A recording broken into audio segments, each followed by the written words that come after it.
2 years ago, I embarked on an exciting yet ominous journey into homeownership. My first house, which I still inhabit today, beckoned with promises of newfound independence and personal space. I was single at the time, and as I settled into my new abode, I felt a mix of eagerness and trepidation. Unpacking was an endeavor that required some helping hands, and a couple of my friends kindly volunteered their assistance. They didn't accept payment. Instead, I rewarded their efforts with food. After unloading the last box, we sat around sharing laughs and stories, relishing the camaraderie. During this cozy evening, my friend Dale excused himself to use the bathroom. Upon his return, he bore an uneasy expression. Dale mentioned that he had heard peculiar noises emanating from within the walls, hinting at potential plumbing issues. I took note of his concern, and my friends eventually took their leave, leaving me alone in my new house. As the clock ticked on, it dawned on me that it was a Saturday night, and I had no early commitments. So, I decided to burn the midnight oil, catching up on my favorite Netflix shows.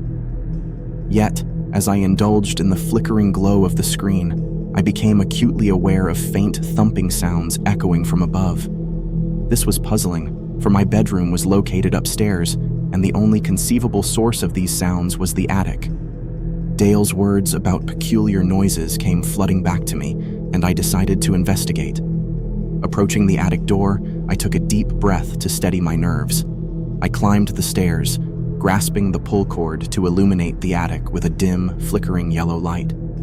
To my relief, the sounds within the walls ceased, and I entertained the possibility that I had imagined them or they were coming from elsewhere.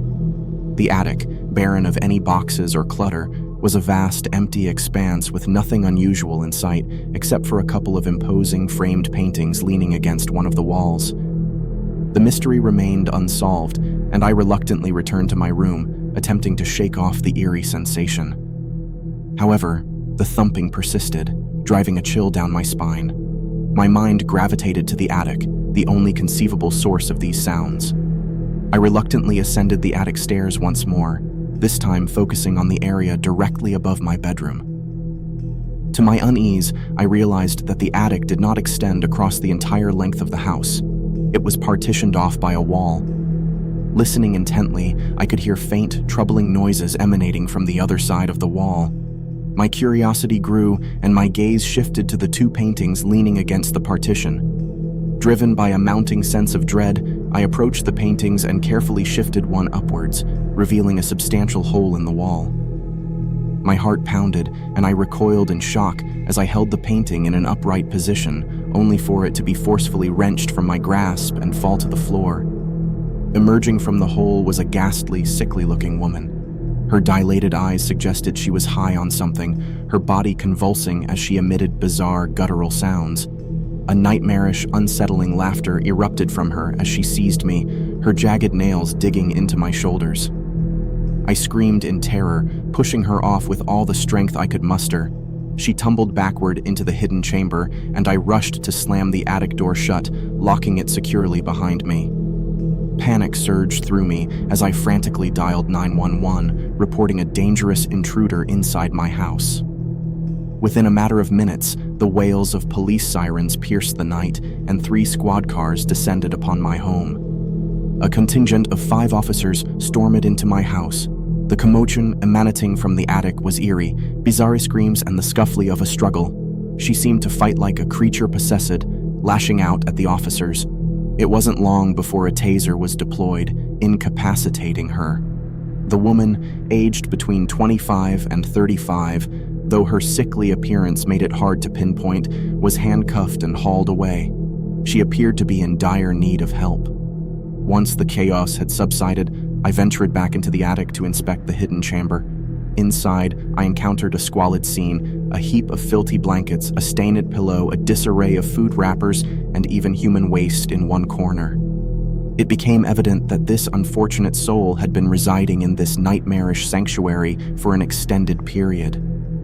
This night was my chilling initiation into the horrors concealed within my new home, and the woman, her nightmare revealed, was promptly transported to a nearby psychiatric center to receive the care and attention she so desperately required. When Alex and I, the inseparable duo bound by the ties of friendship, decided to venture into the realm of independence, our journey led us to a quaint, modest house that would soon be the canvas upon which a horrifying tale was etched. The decision to rent a house together marked a pivotal moment in our lives. No longer willing to tether ourselves to the confines of our parents' homes, we, two college-bound souls, yearned to break free. As students at the local community college and with jobs to support us, the notion of moving out seemed like the next logical step. Our quest for the perfect dwelling took us on a tour of what seemed to be the ideal haven for our college years. A charming, albeit slightly run-down house awaited us, only a short 10-minute drive from our educational sanctuary. It was a place where the scars of the pandemic still lingered, allowing us to schedule a self-guided tour and inspect the premises at our leisure. It wasn't a mansion by any means, but it was the perfect blend of affordability and practicality, boasting a modest yard and the freedom from the constriction of nosy neighbors. Yet, amid this seemingly idyllic setting, lay a peculiar, unsettling anomaly, an eerie shed lurking in the backyard. It appeared innocuous, resembling any ordinary garden shed. However, it bore a padlock, an ominous detail unmentioned in the online description. We chose to overlook this enigmatic appendage, deeming it insignificant to our college-bound existence, and thus we affixed our signatures to the lease. Our venture into this new chapter began with excitement and exhilaration. The freedom that came with living independently exhilarated us. The first week unfurled in splendid harmony, and for Alex and me, two fledgling adults navigating the labyrinth of autonomy, the world seemed our oyster. One fateful Saturday evening, I reclined in the living room, my attention entranced by the bluish glow of the television screen. The clock struck 7, and I anticipated Alex's arrival, his job release scheduled for 8. In the midst of my solitary reverie, a peculiar sound, the unmistakable closure of a massive door, penetrated the sanctity of our abode. The disturbance did not emanate from the televised cacophony, nor was it a figment of my imagination. An intrusive, resonant noise echoed through the home, originating from the vicinity outside. My instincts recoiled, with every nerve in my body insisting that I investigate the eerie shed in our backyard. My intuition affirmed this, and my heart thudded wildly. I had no desire to confront the source of this unsettling sound alone. Upon Alex's return, I divulged my experience, my voice trembling as I relayed the peculiar occurrence. His response, a barrage of incredulous queries, challenged the legitimacy of my account, but I remained resolute. The impact of my words deepened as a tremor of unease registered upon his face, and we were compelled to investigate. Armed with nothing but our smartphone flashlights, we ventured into the moonlit backyard. Drawn closer to the sinister shed, we observed it from a mere 20-foot distance, yet found no aberrations. The padlock still clung to the entrance, and there was no sign of external tampering. Alex regarded me with an uncertain, questioning gaze, suspecting the veracity of my claims. The tension hung thick in the air, the menacing whisper of malevolent presence rustling through the fronds of darkness. Puzzled and unnerved, we retreated to the safety of our home, our futile search yielding no answers. As the night wore on, an oppressive weight settled over me, the memory of that sound persisting. I second-guessed my own senses, questioning the very fabric of my reality. The inexplicable terror of the incident clawed at my mind. It wasn't long before the pastime of TV was replaced by an air of palpable dread. As I sat, unable to escape the gnawing discomfort, the fragile serenity of our lives shattered once more. An unsettling presence, a phantom figure haunting the shadows beyond the window, loomed before my eyes. Alex, still blissfully ignorant of this macabre revelation, shifted his gaze towards the source of my unease. The man, a sinister silhouette, loomed outside, his eyes locked onto ours. With a guttural cry, I alerted Alex, and he bore witness to the menacing intruder. A ripple of footsteps faded into the distance as we shared the terrifying revelation. The chilling stranger had acknowledged our presence and fled into the abyss. Panic enveloped us, and our helplessness became palpable. We found ourselves thrust into a situation utterly foreign, a confrontation with malevolent forces beyond our comprehension. What were we to do when darkness encroached upon our newfound freedom? An ominous specter stalking our existence.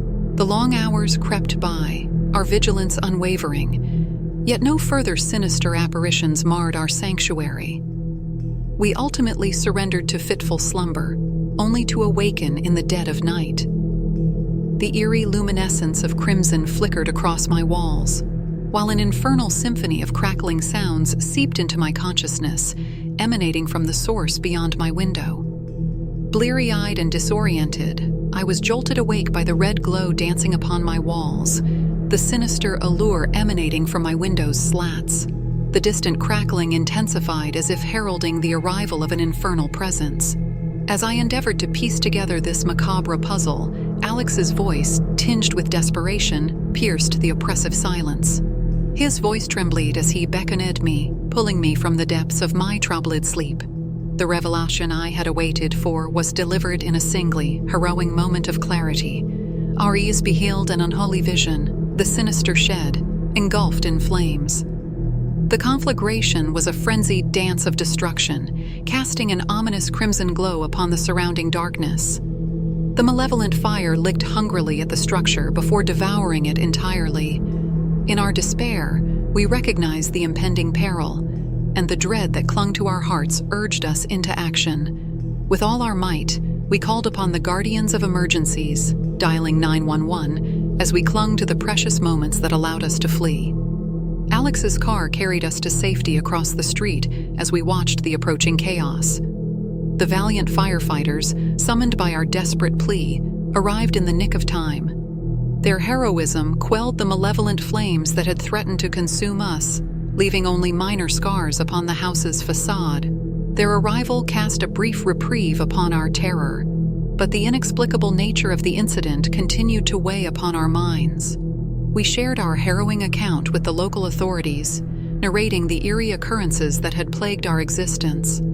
The presence of the sinister stranger in our midst became a focal point of our narrative, as we hoped that he bore responsibility for the conflagration. The police remained perplexed, their inquiries unearthing no trail to follow. The ashes of the shed concealed their secrets well, consuming every piece of evidence within their fiery embrace.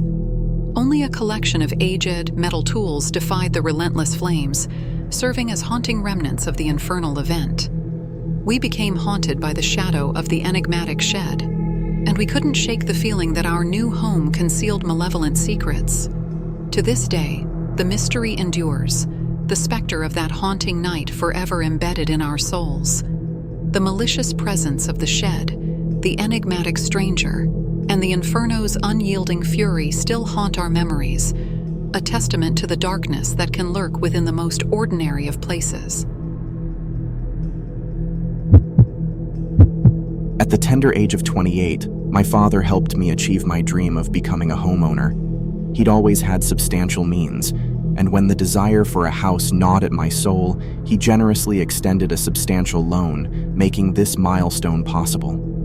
The previous residents were an elderly couple, a husband long since departed and his wife, who had only recently vacated the premises a few weeks before my arrival. Their son, the bearer of their legacy, opted to leave behind a wealth of furniture to ease my transition, taking only what held sentimental value. It was a kind gesture, lessening the burden of furnishing my new dwelling. Nevertheless, a good number of their items emanated an antiquated, eerie aura that failed to align with my sensibilities.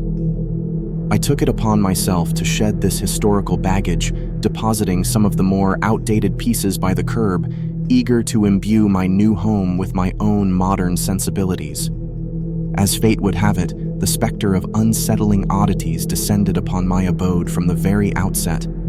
After a day spent laboriously shifting and disposing of excess items in the upstairs section of the house, exhaustion took its toll. The frantic scramble between boxes had left me drained, and I'd been granted no reprieve from my mild form of insomnia the previous night. Night descended upon my new sanctuary, but slumber continued to elude me. The absence of restfulness prompted me to venture into the cold night air on a quest for Chinese sustenance. Returning with dinner in hand, I was thrust into a bewildering world of disquiet. The front door of my home, a symbol of security, greeted me with a malevolent surprise. It stood ajar, the yawning chasm of the threshold lending no clues as to whether I had left it unlocked or if something more sinister had transpired. I clung to the hope that my forgetfulness was responsible for this unsettling breach. Instinctively, I strove to illuminate every room, chasing away the shadows and shrouding my home in an aura of artificial safety. Encouraged by the bright luminance, my courage surged. Ascending the stairs, my quest to banish the darkness continued. The main floor, the 3 bedrooms, and a nondescript common area were all investigated. Despite the initial shock, I believed I could conquer this growing sense of unease. A basement, concealed and uncharted territory, beckoned me.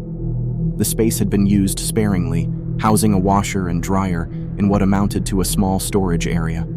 Its unassuming nature had kept me at bay, and I had ventured down into its depths only once. Nonetheless, the basement door required investigation before I could rest easy. Summoning my courage, I released the basement's cold steel handle and activated the soul-flickering light bulb within, the single sentinel against the encroaching darkness. Descending the stairs to face the abyss, I experienced a second, shuddering realization. My memory of the basement was incomplete. My attention was immediately drawn to the sight of an old rocking chair nestled in the heart of the basement. I could not recollect it occupying this space during my previous visit. My concern and trepidation mounted as I stared at the aged, uncanny chair. Upon close inspection, I became convinced it was the very chair I had discarded just the night before. Or, at the very least, an exact duplicate. A rush of panic surged through me, but, rather strangely, the basement appeared empty. No intruder lurked in the shadows. Anxiety had not fully relinquished its grip, and I retreated to the safety of the main floor, intent on securing my Chinese meal. However, I left the basement door ajar, directly adjacent to the kitchen. Midway through dinner, eerie creaks echoed from the basement. I lunged for the basement door, fumbling to switch on the light, but my desperate attempts were met with failure. In a desperate bid to confront the source of the sounds, I brandished my flashlight, directing its piercing beam down into the heart of the abyss. To my mounting horror, the rocking chair was now in motion, swaying with a dreadful, disjointed rhythm. Nestled within its sinister embrace was an elderly woman, gray, unruly hair framing her face, glasses perched upon her nose, and a pink nightgown shrouding her fragile form. Her head turned languidly to meet my gaze. Aghast, I let out an involuntary gasp before retreating and locking the basement door behind me. Terror welled within me as I realized the apparition had shifted from basement to reality. My frantic call to the police had been reduced to a desperate plea for assistance. Yet, their search of the basement yielded nothing, and to my dismay, the officers began to regard me as a harbinger of false alarms, the fervor of the night akin to a fevered delusion.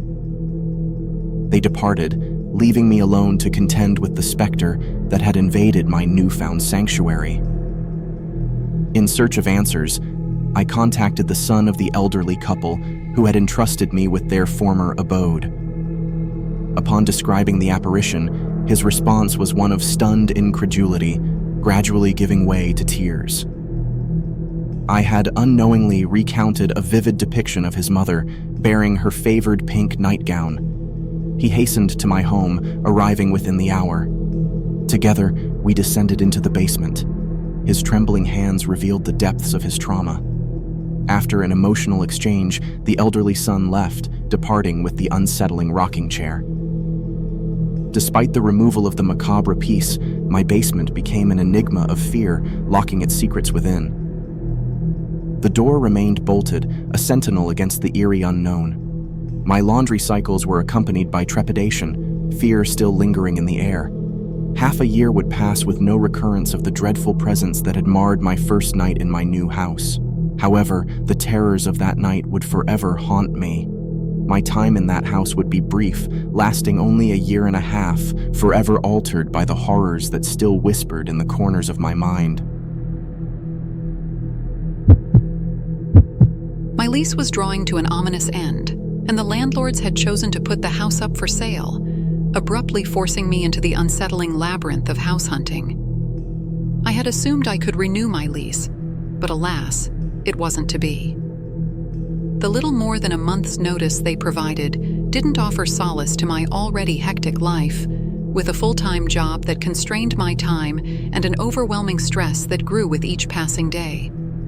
Days sped by, a blurred montage of stress and exhaustion as I struggled to find a new sanctuary within the meager window of opportunity. 2 weeks evaporated, leaving me with a mere fortnight to locate a new abode, pack my belongings, and execute the daunting process of relocation. The ever-ticking clock added to the burden, setting my nerves on edge. Frantic and weary, I resorted to applying for 3 nearby houses with a cursory glance at their descriptions, bypassing the luxury of personal tours due to time constraints. 2 promptly rebuffed my humble plea, but the third, as if harboring some nefarious charm, accepted me as its reluctant tenant.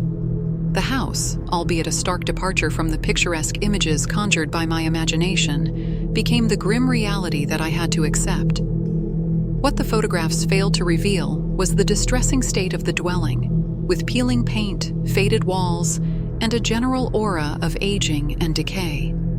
The miserly rent couldn't hope to compensate for the overwhelming shabbiness that threatened to envelop me.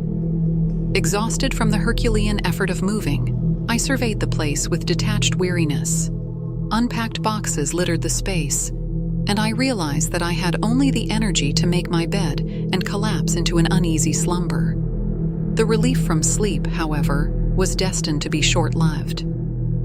Around 9 p.m., I was greeted by an unsettling text message from the landlord. An innocuous greeting concealed a sinister undertone, the chilling implication that he was waiting in the wings, lurking in the shadows, and watching my every move. Frustrated and bewildered, I pushed his message aside with the intent to address it the following day. Eyes heavy with fatigue, I ventured downstairs with the intention of preparing a simple meal to appease my gnawing hunger.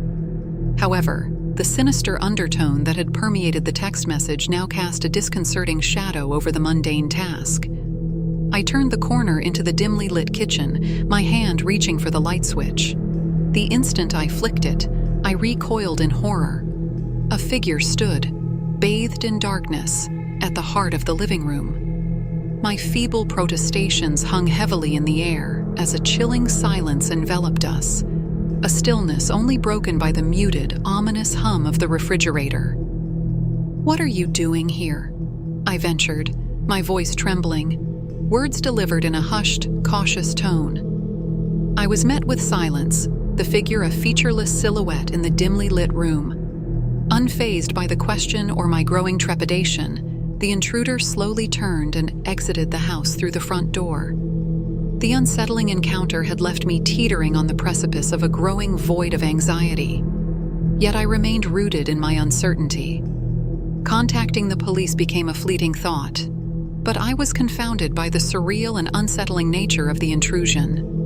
The feeling of menace had not crystallized, leaving me doubting my own senses and questioning the veracity of the encounter.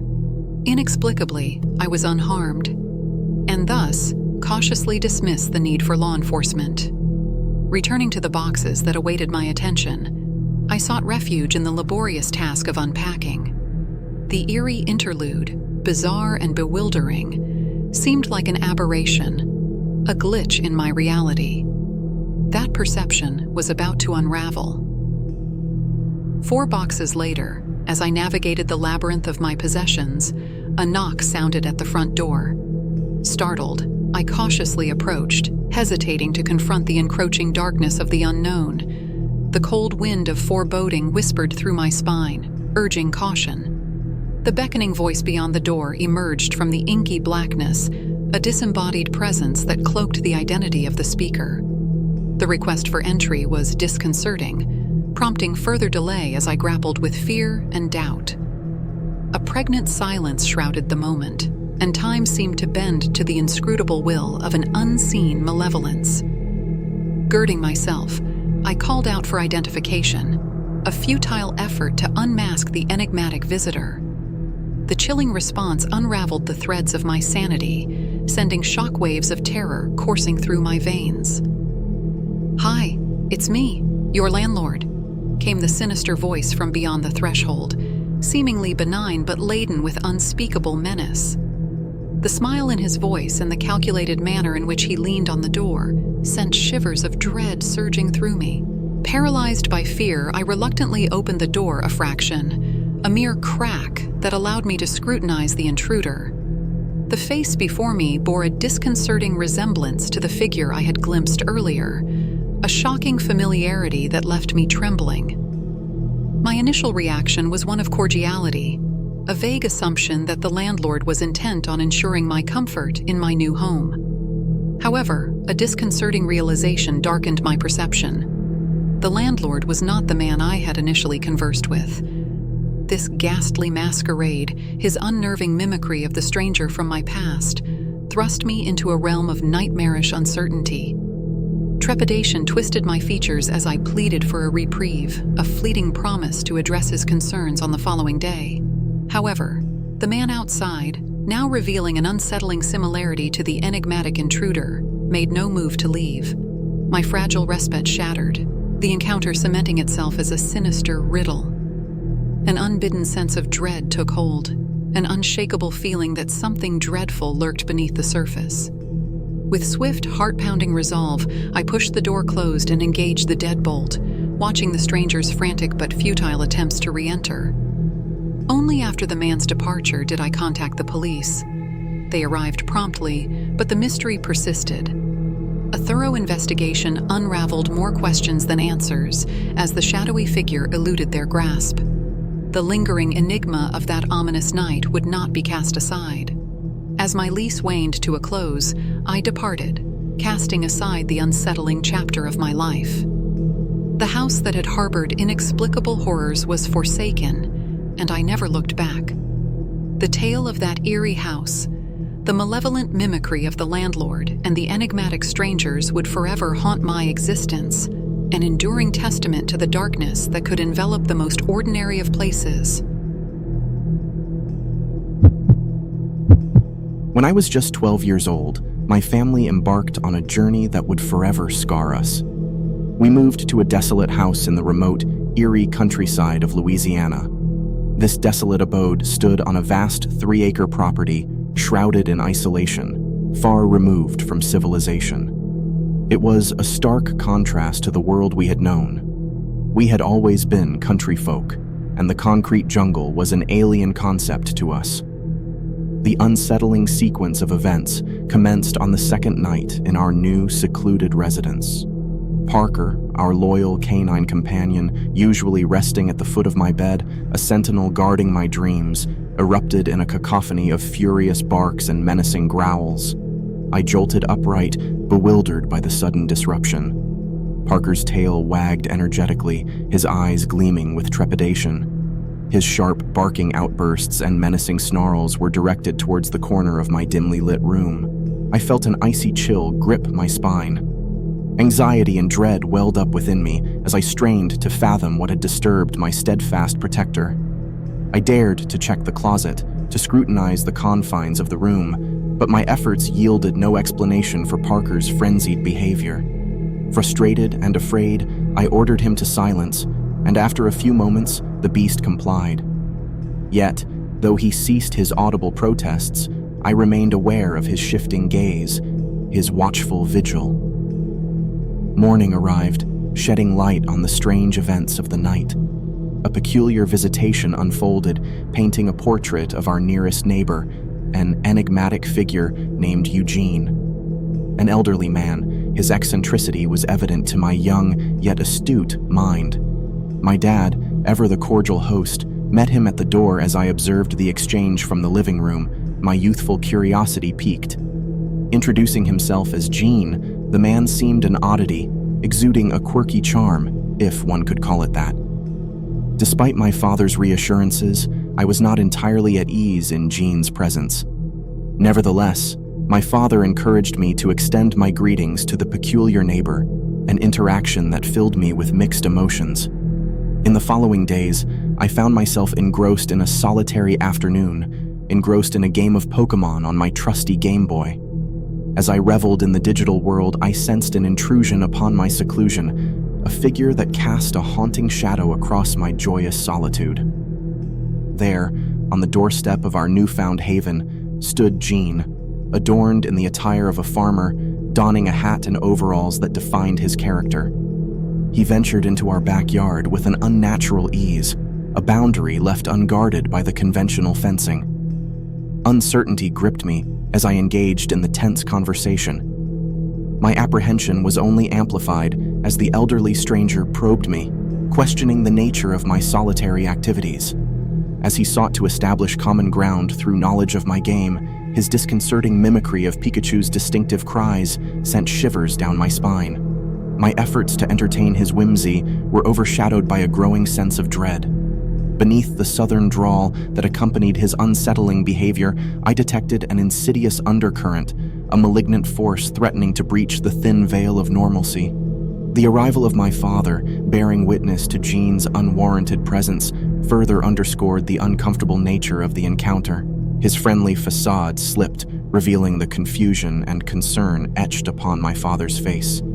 Jean's unannounced appearance in our backyard raised immediate alarms, and my father's thinly veiled attempt to usher me indoors was a testament to his determination to sever our connection with the stranger. As we retreated to the safety of our home, my father implored me to avoid Jean's presence in the future, signaling his awareness of the older man's bizarre actions. The unsettling occurrences reached their nightmarish peak a few nights later, rekindling my dread and illuminating the sinister truth behind Jean's peculiar facade. It was an event that would brand itself into the tapestry of my memories, a story of unspeakable terror. Parker's agitated outburst once more heralded impending doom, filling my room with discordant cries and fierce growls. This time, his frantic gaze was directed towards the window, his senses attuned to the malevolent presence lurking beyond. I approached the window, hesitating, fearing what lay on the other side. As I peered into the inky blackness, I heard it, the insidious cacophony of Jean's voice. It was a grotesque parody of Pikachu's cheerful chirrups, a grotesque manifestation of his deranged sense of humor. The voice, laden with a disconcerting blend of mirth and malevolence, twisted my stomach into knots. Terror seized me, and I fled from my room, rushing through the house, my voice crying out for my father. Panic radiated through my bones as I desperately sought refuge from the looming specter of Jean. His haunting laughter echoed in my mind, an auditory assault that left me shaken to my core. My father, imbued with the fervor of a parent's protective instincts, wasted no time in springing into action. He ventured outside to confront the source of my distress, a beacon of unwavering strength amidst the darkness. Yet, as he combed the surroundings, searching for any trace of our tormentor, he stumbled upon an unsettling revelation that would plunge us into the depths of a sinister enigma. The truth was far more chilling than we could have ever anticipated. Jean, the neighbor from hell, harbored a macabre secret. As my father embarked on a quest to identify the man who had haunted our lives, he unraveled a perplexing mystery. Venturing to Jean's supposed residence next door, my father was met with the confounding reality that Jean was an apparition, a spectral figure of an elderly man who had never existed. This was my maiden voyage into the treacherous seas of homeownership, a significant step I'd taken at the tender age of 28.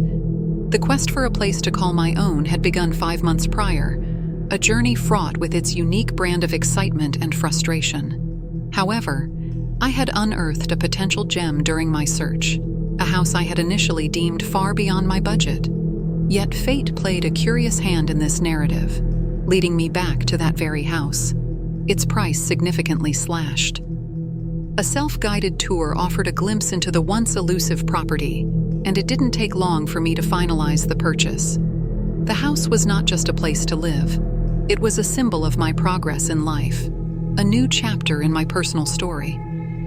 I reveled in the newfound sense of accomplishment, embracing the prospect of owning a 2-story house with a basement and a sprawling yard adorned with sentinel-like trees.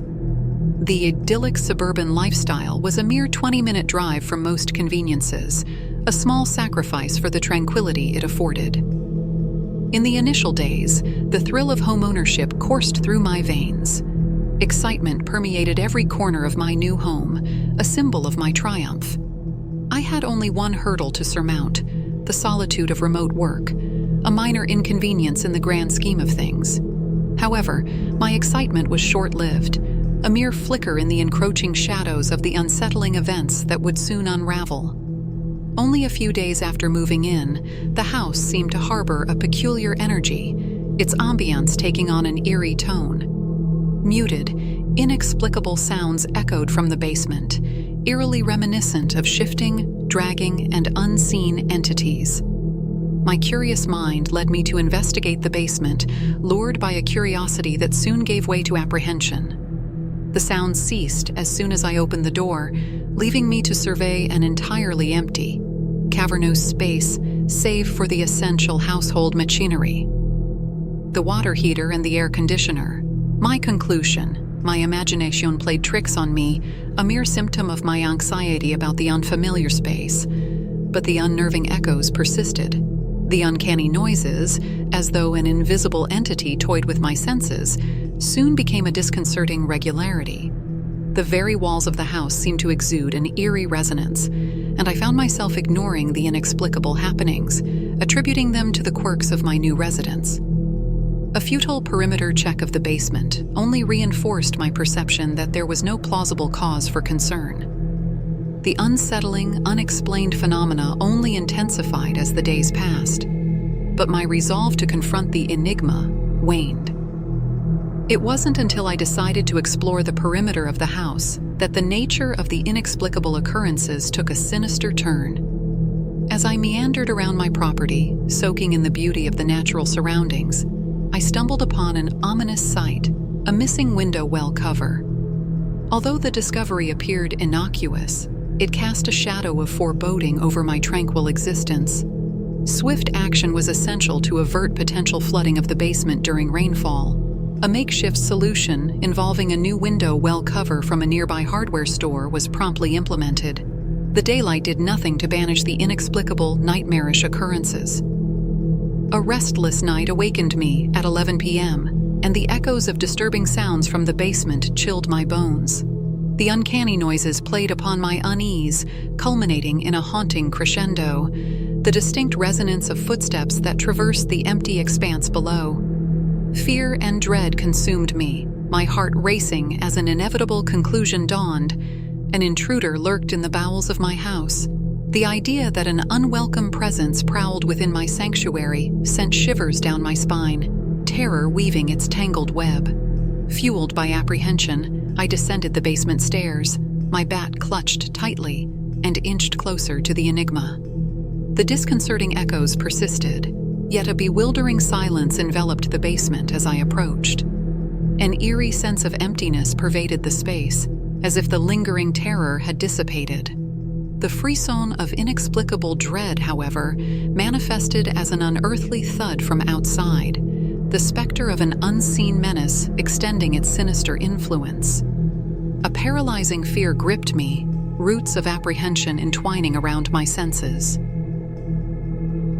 With trembling hands and faltering courage, I ventured down the basement steps, fear's chilling touch creeping up my spine. The basement's emptiness offered no solace, its silence a hollow mockery of the ominous echoes that had led me here. With a palpable sense of unease, I reluctantly ascended to the ground floor. My breath was ragged, my steps laden with trepidation, as I barricaded the basement door with a chair, a feeble gesture of resistance against the lurking darkness. The newfound security measures, however, offered little solace. A perturbing realization festered within me as I ventured outside the following morning, surveying the exterior of my house. The missing window well cover revealed an unsettling truth. It had been inexplicably removed yet again. I was left with no choice but to contact the authorities, the shadow of an impending, inexplicable malevolence demanding intervention. The arrival of a police officer did little to quell the rising tide of apprehension, his cursory investigation offering little insight into the enigma. In a bid to regain control, I replaced the missing well cover and recruited a handyman to fortify my security. Metal bars were installed within the basement, a barrier to protect against unseen threats, a fortification of my dwindling sanity. The inexplicable occurrences seemed to subside, the house returning to a semblance of normalcy. Time crawled by, the echoes of the past fading into oblivion. The harrowing events that once tormented my existence became nothing more than distant memories, shrouded in uncertainty.